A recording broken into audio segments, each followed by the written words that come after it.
Olá, tudo bem? Como vai, meu irmão, minha irmã? Sou o Júnior, sou pastor auxiliar aqui na CIB e é bom estar de novo aqui para mais um episódio da nossa jornada no livro de Romanos. Aproveitando que esse vídeo vai ao ar no Dia dos Pais, quero deixar aqui meus parabéns a todos os papais da Segunda Igreja Batista. Deus os abençoe, Deus os fortaleça, Deus os instrua para essa tarefa tão nobre, mas também árdua, difícil, dificultosa que é de mentorear vidas, né? De mentorear pequenos e levá-los a Deus, né? Que Deus os ajude, que Deus os ajude nessa tarefa tão sublime que Deus colocou sobre a vida de nós. Amém? Vamos lá, gente. Aqui embaixo também está o meu e-mail e o WhatsApp, tá? Se você quiser, eu estou disponível. Você já sabe. Qualquer dúvida, reclamação, sugestão, tá bom? É só fazer contato comigo, ok? Antes de mais nada, se você gostar, por favor, deixe o seu like, tá bom? E compartilhe esse vídeo com quem você conhece. Vamos em frente, meus irmãos. Semana passada eu pedi para que você lesse o capítulo 7 por pelo menos 3 vezes e pontuasse 3 ideias do texto. É essa sistemática que eu tenho pedido para que vocês façam, tá? A fim de que vocês vão se familiarizando com o texto, tá?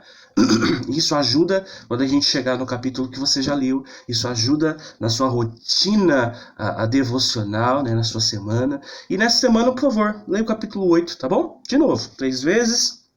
E pontue as ideias marcantes. Vamos refrescar nossa mente? Vamos falar um pouquinho daquilo que a gente já falou, tá? Semana passada nós continuamos com o tema justificação. Só que a gente chegou ao alto da montanha, né?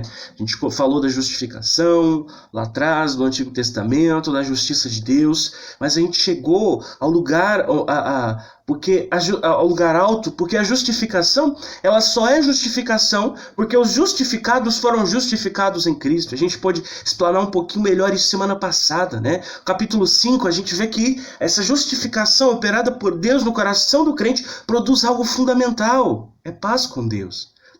Já parou para pensar que sem a justificação nós jamais teríamos paz com Deus? Por isso é algo tão precioso e tão maravilhoso que Deus nos concedeu. Agora, usando Adão, né? Paulo mostra verdades acerca da salvação. Mostra não, já mostrou, né? A gente já viu sobre isso. E ele falou sobre alguns benefícios que vêm da justificação que a gente recebe de Deus por meio da fé em Cristo. Falamos sobre definições e resultados, né? Lembramos daquela velha questão de que se a condenação era certa, né? João 3 traz essa realidade, né? Só havia um meio pelo qual o homem poderia ser aceito novamente diante de Deus, que é ser justificado em Cristo, né? Falamos sobre os resultados dessa justificação, benefícios que a graça de Deus nos traz, né? Através do Senhor Jesus.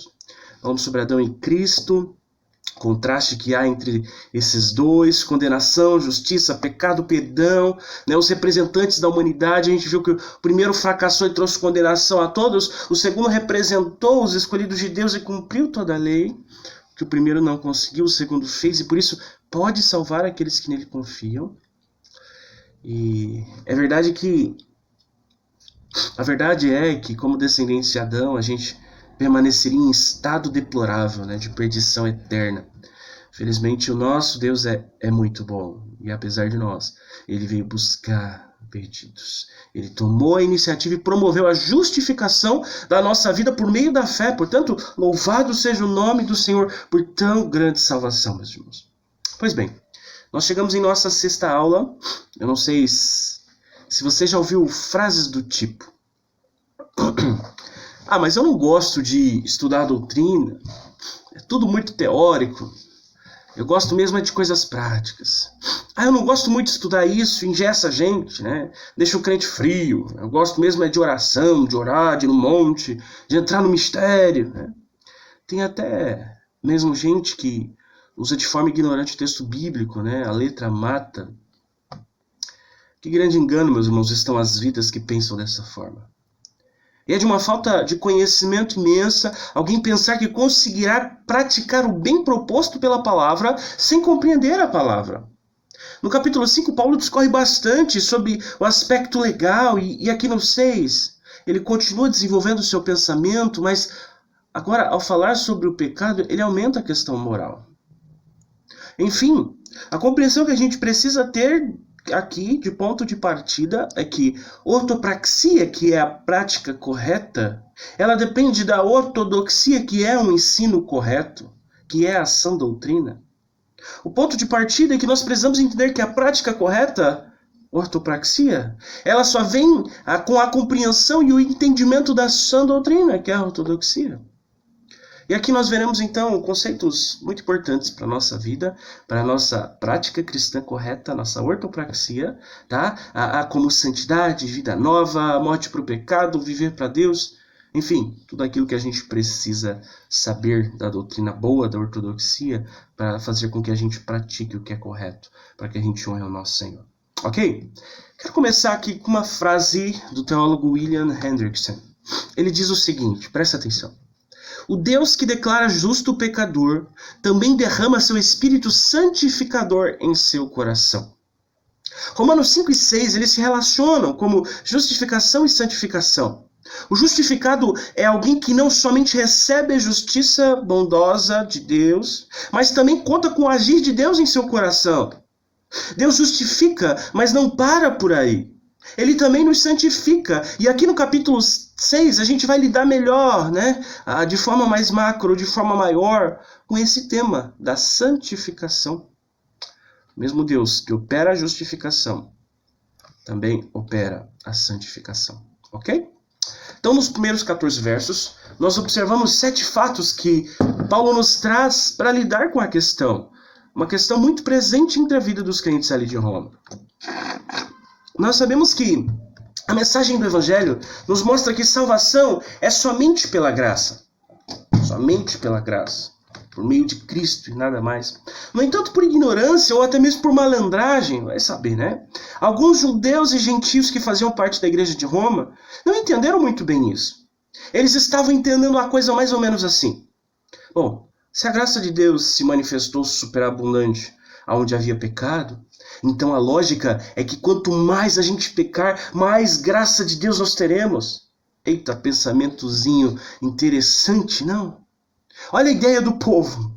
Então quer dizer que quando euzinho, peco, vou lá, faço a burrada, né? Quando eu apronto contra Deus, eu dou uma mãozinha para Deus? Eu ajudo Ele a manifestar a sua graça? Meus irmãos, Deus nos livre de algum instante pensar dessa forma, porque isso não reflete em nenhum instante o ideal de Deus. Por isso Paulo escreve alguns fatos importantes para explicar como as coisas são de fato.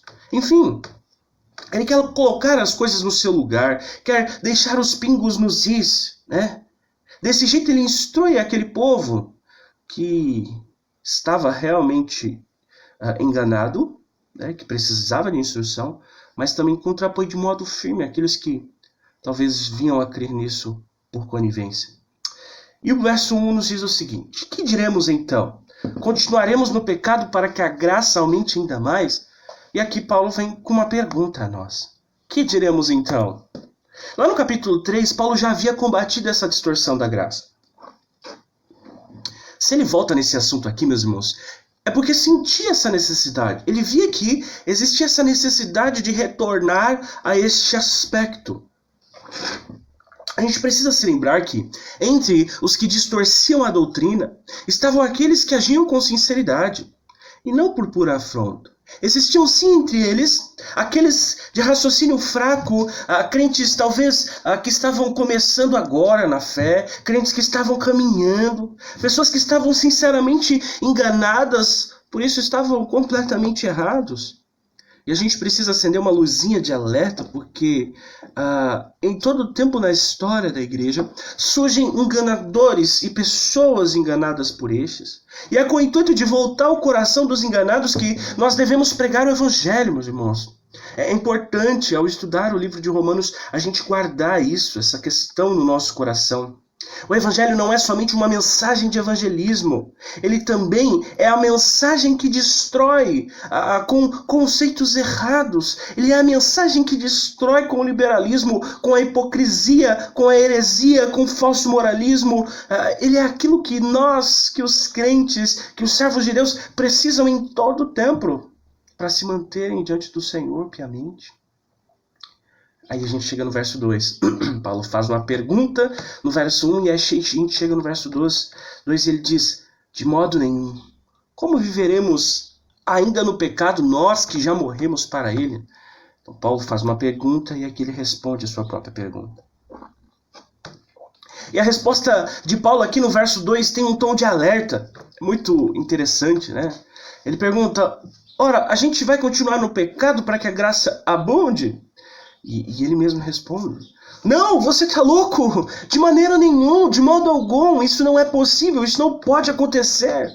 É como o grito de alguém que vê uma barragem à frente se rompendo e logo abaixo um monte de pessoa pescando tranquilamente, achando que estão bem. Por isso ele diz: de modo nenhum. Meus irmãos, para o crente, para o cristão, viver na prática decidida do pecado não é uma opção. É algo inadmissível para aqueles que servem a Cristo, como viver no pecado nós, que para ele morremos. Paulo lembra a seus leitores que algo maravilhoso aconteceu na vida deles. Morreram para o pecado. Não poderiam, então, continuar na vida deliberada de pecado. Continuar pecando prova que a pessoa ama mais o pecado do que a Deus. E isso não combina com quem pertence a Cristo. E aí a gente chega nos versos 3 e 4, e aqui Paulo nos traz uma lembrança preciosa. Olha só o que ele nos diz. Ou será que vocês ignoram que todos nós que fomos batizados em Cristo Jesus, fomos batizados na sua morte? Fomos sepultados com ele na morte pelo batismo, para que, como Cristo foi ressuscitado entre os mortos pela glória do Pai, assim também nós andemos em novidade de vida.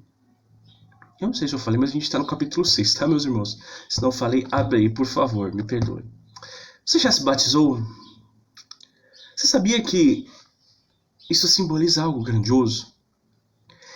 Ser batizado com Cristo na sua morte implica em ser introduzido numa relação profunda e pessoal com Ele mesmo. Batizar pessoas em Cristo Jesus é um símbolo muito grandioso. Significa vidas em relacionamento pessoal com a morte de Cristo. De modo que esta morte representa um marco que ensina, que nos lembra que por meio dela a culpa dos nossos pecados foi removida, foi tirada de nós. E não somente, mas por meio dela nós também recebemos poder, recebemos força, recebemos a capacitação para lutar e vencer o pecado. Você se lembra do dia em que você desceu as águas? Que preciosidade esse testemunho representa, meus irmãos. O batismo ilustra o sepultamento. A pessoa que morre é sepultada, assim o crente que morreu para o mundo é batizado em Cristo, é inserido no corpo de Cristo, assim como um morto inserido numa cova. Mortos para o seu eu, vivos para Cristo. Paulo ainda nos lembra do dever que agora nós temos. Uma vez que morremos para o pecado, é nosso dever então andar em novidade de vida. E assim, meus irmãos, nós demonstramos nossa fé em Jesus, por meio de nossa vida, por meio do nosso comportamento, em meio a uma vida nova. E aí a gente chega no verso 5 até o 10. Paulo agora nos traz um princípio. E olha só o que ele nos diz nesses versos. Porque se fomos unidos com ele na semelhança da sua morte, certamente o seremos também na semelhança da sua ressurreição. Sabendo isto, que a nossa velha natureza foi crucificada com ele, para que o corpo do pecado seja destruído, e não sejamos mais escravos do pecado, pois quem morreu está justificado do pecado. Ora, se já morremos com Cristo, cremos que também viveremos com ele.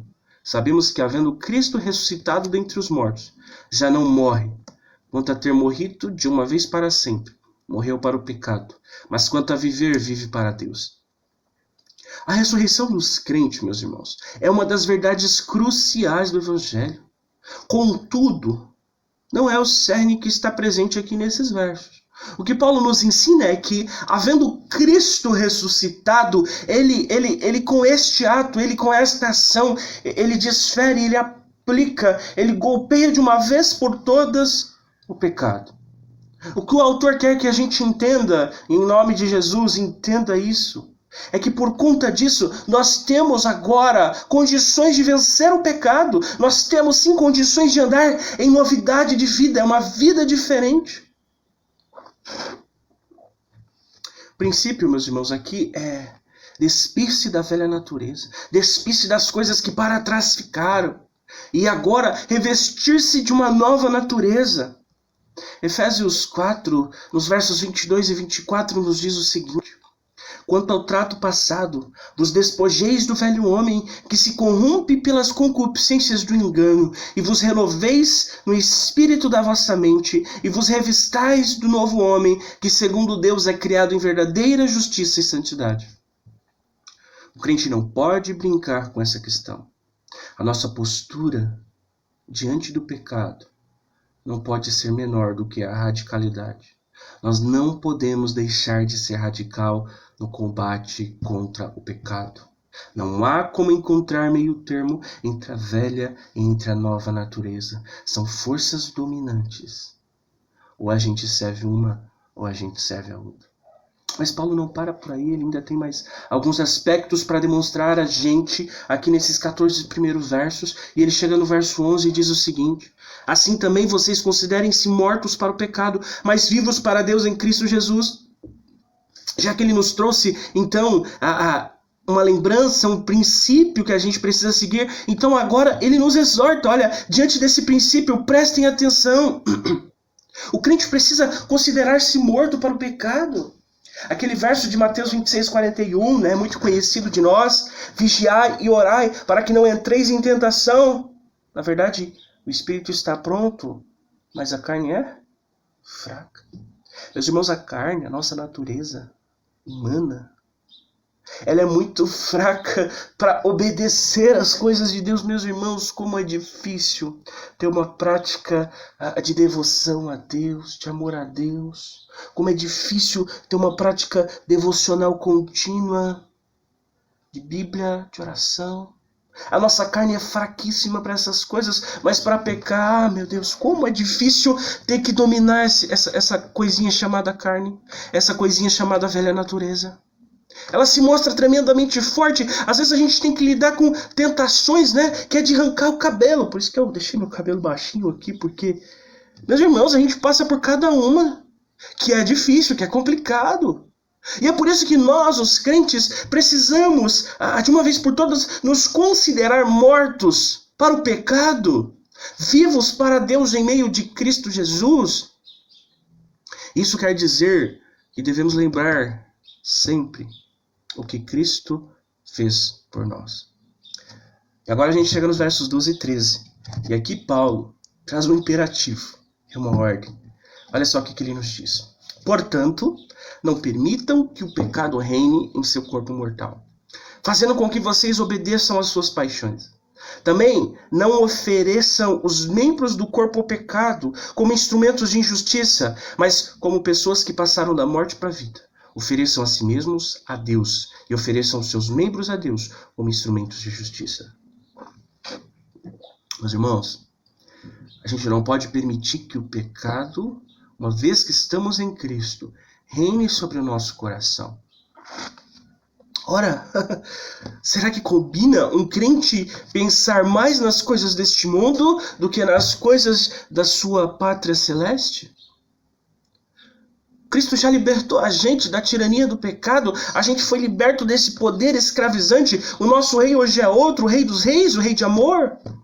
Para que o pecado não domine o nosso coração, nós precisamos então, em profunda rendição, nos apresentar constantemente diante do Senhor, em independência, porque só assim nós conseguiremos não ser dominados pelo pecado. É o que Paulo está dizendo aqui. Os crentes devem colocar à disposição seus membros da sua vida a Deus. Não pode deixar que os seus membros, os seus corpos, sirvam mais agora ao pecado. As suas mãos, as suas pernas, os pés, os braços, a sua voz, os seus ouvidos, a sua mente.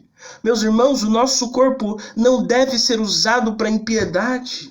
Os nossos membros físicos, o nosso corpo pertence a Deus. Por isso, reconhecendo isso, os crentes agora se oferecem continuamente ao Senhor, oferecem os seus corpos continuamente para a glória de Deus. Ele chega no verso 14, nos trazendo uma promessa.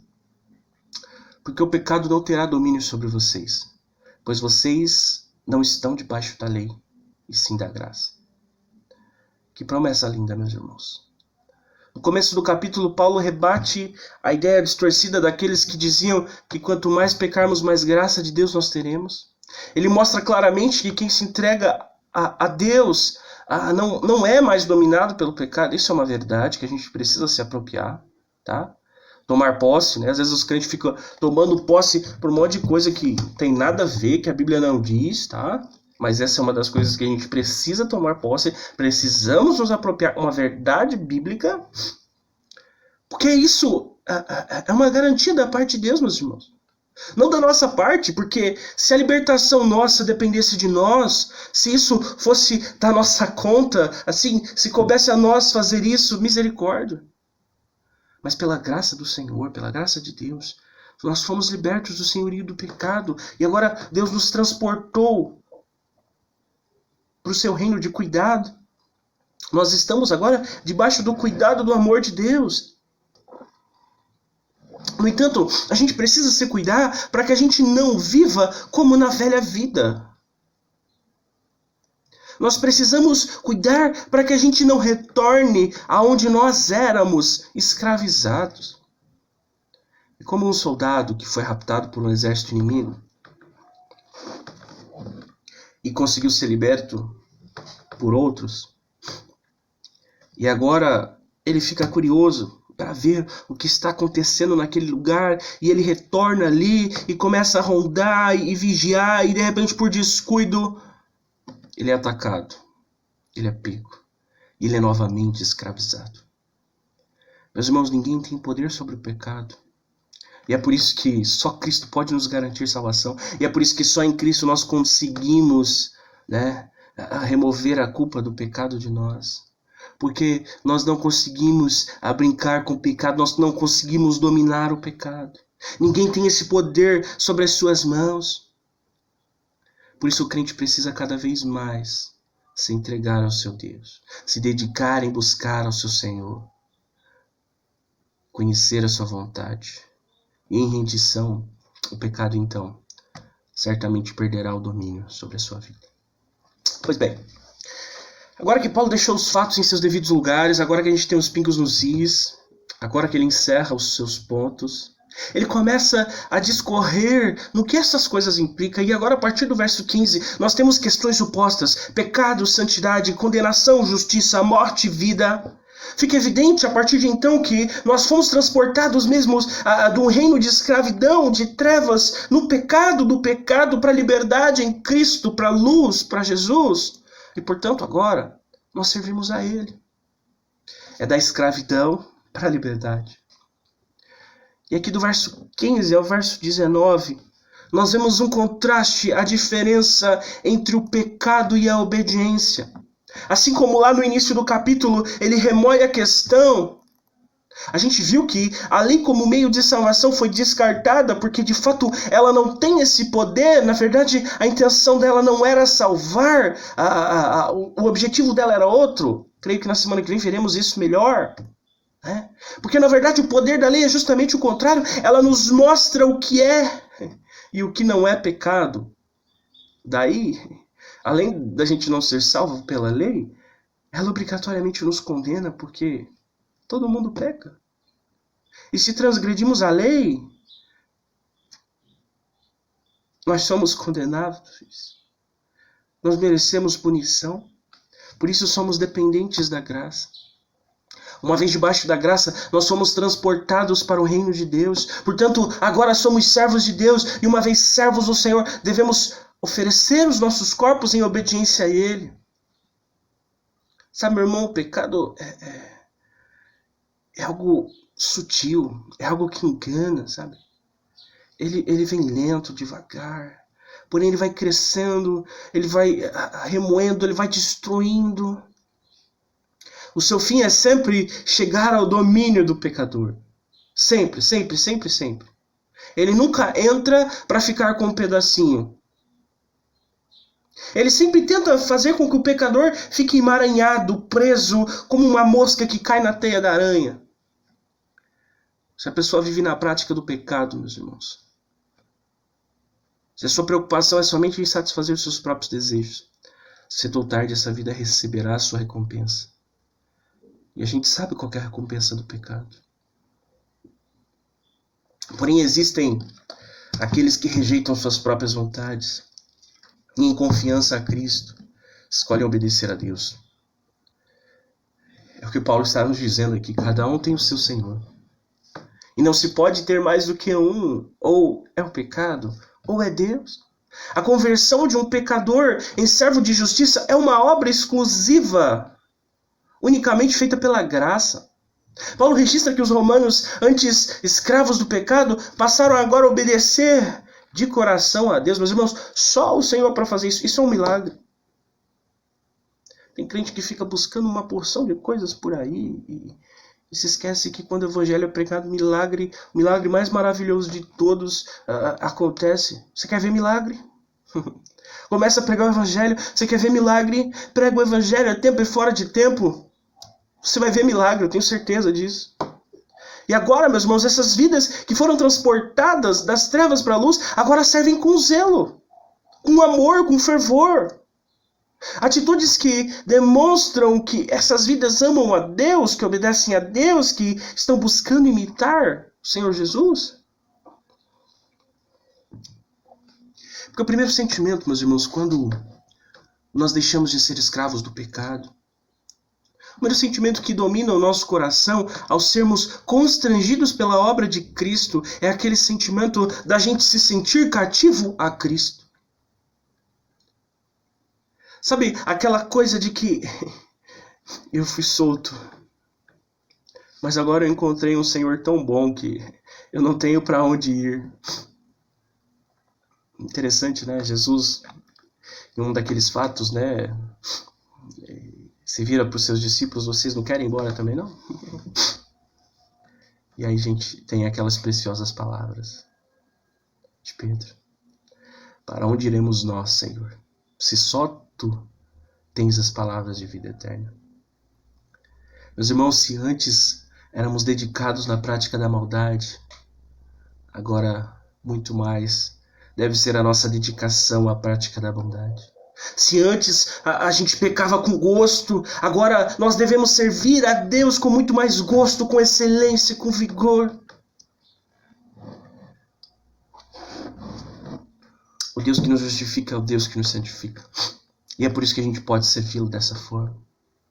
Santificação é algo que acontece em nossas vidas, meus irmãos. É algo que é visto em nosso corpo. Sabe, uma pessoa que se diz santa somente na alma, mas que não revela em seus membros essa verdade preciosa, ela está equivocada. Porque Cristo veio salvar pessoas de todo. Seu coração, alma, é o seu corpo, é a sua vida toda. Crentes são transportados das luzes para trevas e não maquiados, eles são levados de fato, eles não ficam lá e de repente maqueiam e se parecem. Não, eles são transportados, eles não são travestidos, eles não são maquiados. Se a sua santidade não é percebida por aqueles que estão à sua volta, reveja os seus conceitos e principalmente reveja a quem você tem servido. Faça isso, por amor à tua própria alma. E aí Paulo encerra o capítulo para nós, verso 20 até o 23, nos dizendo o seguinte: porque quando vocês eram escravos do pecado, estavam livres em relação à justiça. Naquele tempo, que fruto vocês escolheram? Somente as coisas de que agora vocês se envergonham?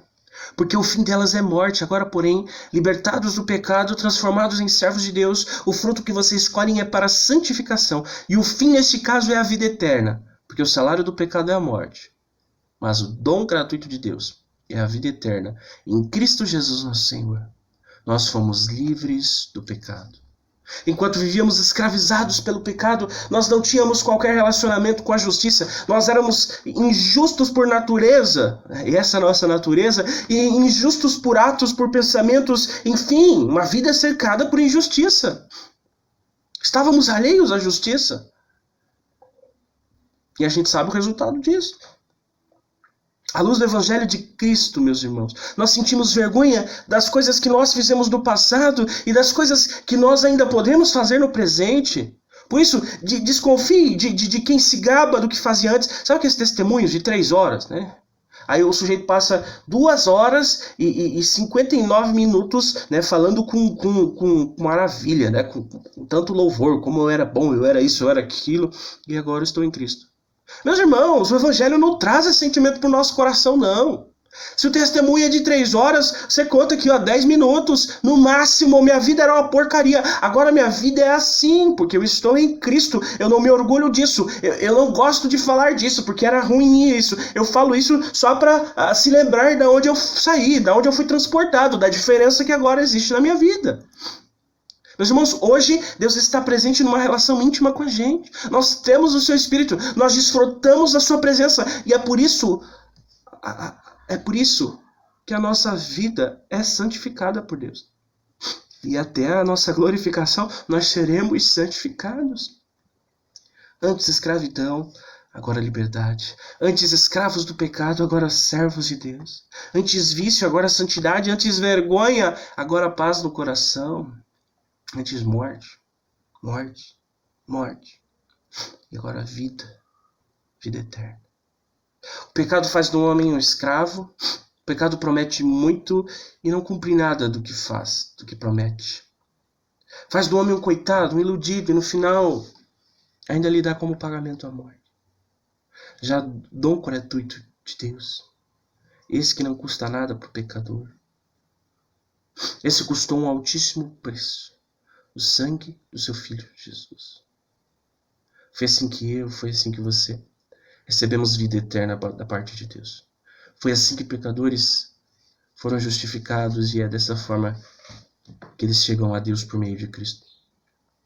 Irmãos, ser filho de Deus é expressar o caráter do nosso Pai. Deus tem santificado o coração dos seus. E a gente precisa se cientificar dessa verdade. Precisamos entender que estamos neste processo maravilhoso.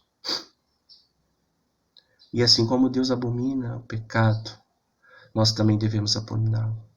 Seja em pensamentos, seja em palavras, seja em ações, seja em sentimentos. Em que grupo você se encaixa? Naqueles que vivem segundo a carne e vivem com seus corpos para o pecado? Ou nos que vivem segundo o Espírito e oferecem suas vidas em devoção a Deus? Sem Jesus, meus irmãos, nós não teríamos a opção de honrá-lo.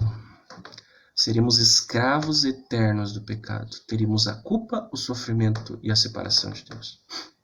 Mas graças a Deus por Jesus Cristo, que nos concedeu nele a graça de podermos servi-lo em gratidão e amor. Por isso, meu convite para você agora, no fim dessa lição, não perca mais tempo, não. Não perca mais nenhum segundo da sua preciosa vida servindo ao pecado. Se arrependa. Se volte a Cristo em rendição e coloque tudo o que você é para a glorificação do Senhor. Que Deus nos guarde, Deus nos abençoe e que Deus nos direcione em meio à santificação que Ele já tem realizado na vida dos seus. Até a próxima.